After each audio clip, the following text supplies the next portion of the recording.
पिता, पुत्र और पवित्र आत्मा के नाम पर आमीन। संत मत्ती का सुसमाचार अध्याय 10 पद संख्या 1 से 7 तक। प्रेरितों के नाम। ईसा ने अपने 12 शिष्यों को अपने पास बुलाकर उन्हें अशुद्ध आत्माओं को निकालने तथा हर तरह की बीमारी और दुर्बलता दूर करने का अधिकार प्रदान किया। 12 प्रेरितों के नाम इस प्रकार हैं। पहला सीमोन, जो पेतरुस कहलाता है, और उसका भाई अंद्रयास, जबदी का पुत्र याकूब और उसका भाई योहन, फिलिप और बर्तलोमी, थॉमस और नाकेदार मती, अल्फई का पुत्र याकूब और तदेउस, सिमोन कनानी और यूदस स्करियोती, जिसने ईसा को पकड़वाया। ईसा ने इन 12 को ये अनुदेश देकर भेजा, अन्य राष्ट्रों के यहां मत जाओ और सामरियों के नगरों में प्रवेश मत करो, बल्कि इस्राएल के घराने की खोई हुई भेड़ों के यहां जाओ। राह चलते ये उपदेश दिया करो, स्वर्ग का राज्य निकट आ गया है। ये खुदा का पवित्र सुसमाचार है। पवित्र खुदा में मेरे प्यारे भाइयों और बहनों, आज के इस सुसमाचार में हम खुदावंद यीशु मसीह को अपने शिष्यों को बुलाकर उन्हें चुनने के बाद आत्मिक अधिकार देते हुए हम देखते हैं, जहां पर वो सुसमाचार सुनाते हैं, रोगियों को चंगा करते हैं और बदरू को निकालने का जो काम जो है वो उनके जरिए होता है। उसके बाद वो जब जाते हैं, वो खुदा के स्वर्ग राज्य की स्थापना करते हैं। हर एक खुदाई पुकार एक मिशन है, और उस पुकार के अनुसार जब हम अपना जीवन बिताते हैं तो खुदाई मिशन वहां पर पूरा होता है। Hallelujah, hallelujah. और उस खुदाई मिशन में जब हम अपने आप को समर्पित करते हैं तो खुदा के लिए कलीसिया के जरिए हम 100 गुना फल उत्पन्न कर पाते हैं।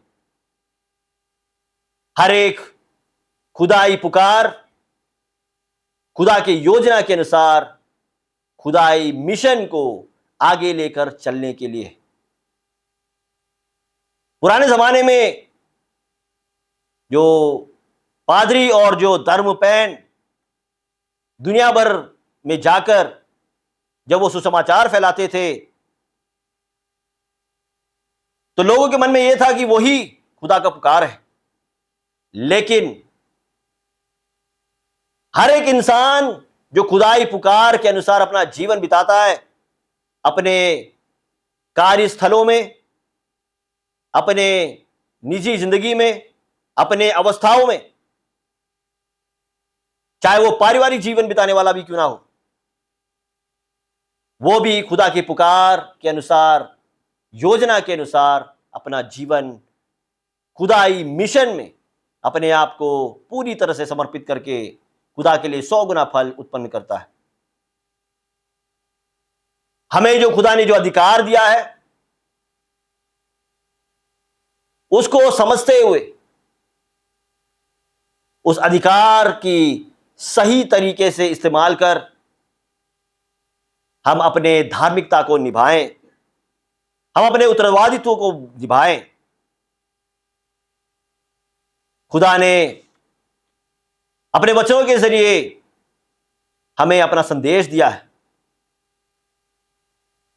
एक ट्रैफिक पुलिस जो कड़ी धूप में लोगों को सही दिशा दिखाता है,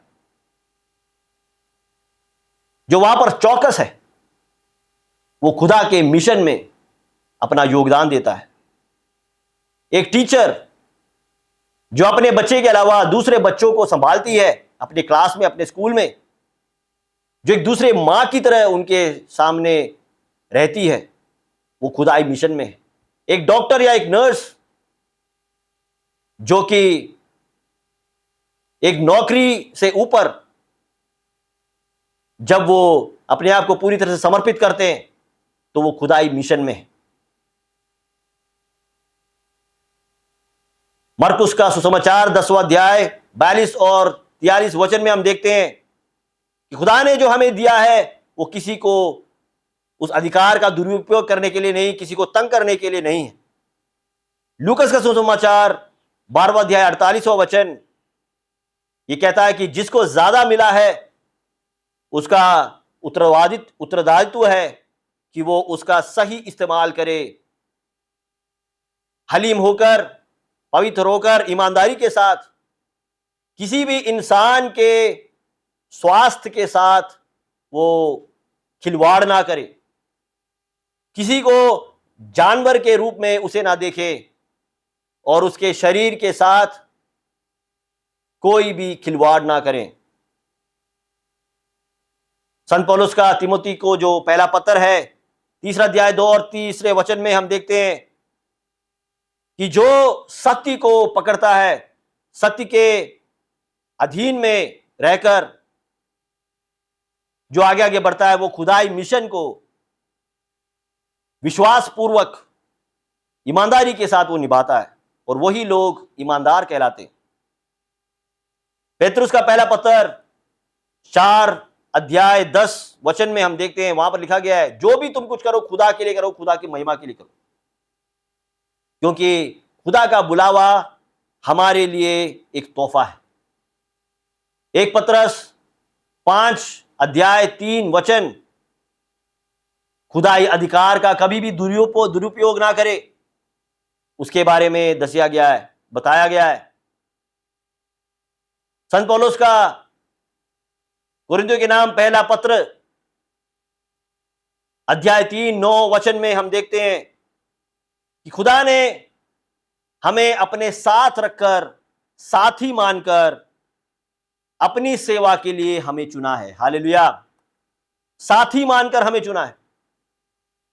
कुरिन्थियों के नाम संत पौलुस का पहला पत्र 4 बाब अध्याय 4-2 वचन में हम देखते हैं, जिसको अधिकार दिया है उसकी जिम्मेदारी है कि खुदा पर भरोसा रखकर ईमानदारी के साथ वो अपने अधिकारों को निभाएं, अधिकारों का इस्तेमाल, सही इस्तेमाल करें।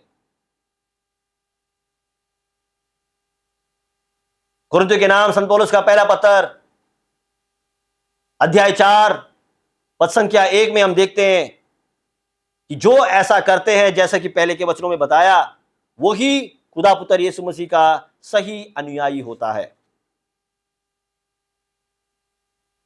तो आइए हम अपने आप को, जैसे खुदा पुत्र यीशु मसीह ने कहा है कि तुम इस धरती के नमक हो, वो नमक बनकर इस संसार में हम स्वाद लेकर आए, ताकि जो भी हमें देखे, जो भी हमें परखें, वो खुदा के प्यार को चख कर अपने जीवन में आनंद को महसूस करे। जब हम इस संसार में रहकर खुदा के लिए स्वाद बन जाते हैं, जैसा कि एक नमक खाने में स्वाद देता है, हमें जो खुदा ने जो बुलावा दिया है, उस बुलावे के जरिए जो मिशन पूरा होना है, उससे खुदा के राज्य को बढ़ावा मिलता है और खुदा का राज्य विस्तृत होता है। हम अपने अधिकारों को उत्तरदायित्व के साथ निभाकर अपने आप को, अपने बुलावे को समझकर, मिशन में रहकर ईमानदारी के साथ, विश्वस्तता के साथ जब हम अपना जीवन बिताएंगे, तो हम 100 गुना फल उत्पन्न कर पाएंगे। इसी विश्वास के साथ हम खुदा के सामने रहकर अपने आप को इस जीवन में, दुनिया की सेवा में हम आगे आगे बढ़े। पिता, पुत्र और पवित्र आत्मा के नाम पर आमीन।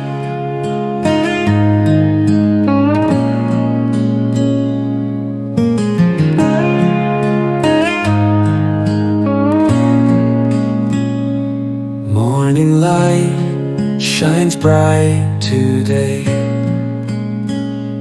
Heaven's words are here to stay. Open heart and open mind.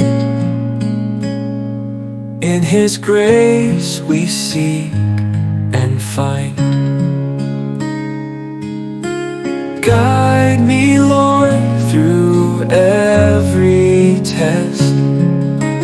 In your love I find my rest.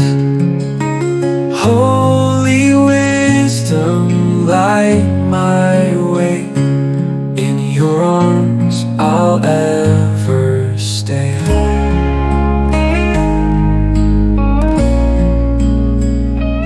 Gentle whispers